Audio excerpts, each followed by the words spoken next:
Riwruoge mochung' ne ratich nyithindo e kaonti ma Siaya dwaro mondo kal chike matayo ratich nyithindo neno ni oduok piny rochruok mar ratichgi. Jachung' e weche nyithindo e kaonti ma Siaya Kennedy Kiribwa ojiwo sirikand counties go mondo kal chikego e yo mapiyo mondo oduok piny rochruok e ratich nyithindo moseidho ahinya ka giseyudo cases maromo 1,800 e kaonti no higa mokalo kende. Jakom riwruog joma mine e od bura ma Siaya Scholastica Madowo ma bende en MCA ma ward ma East Alego ne osiro wachno.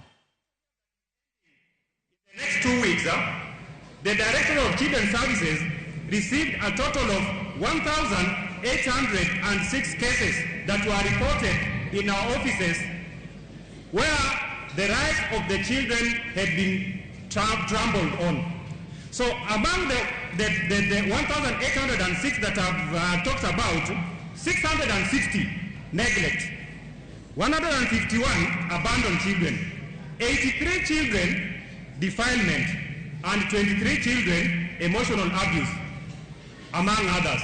So we still have some challenges that our children are still facing. In Siaya, particularly in the area of gender-based violence, we are still not doing well. We need to put more effort, and we assure you as the Assembly that the Executive please hasten to bring to us any policies that will strengthen the area of protection of our children. And also, Mr. County Commissioner is here. We want to plead with your office to help us in the enforcement of the law. We must train people to be able to understand and to provide solutions to the challenges that we are facing as a county and as a country. So it's very, very important to align our curriculum to our needs.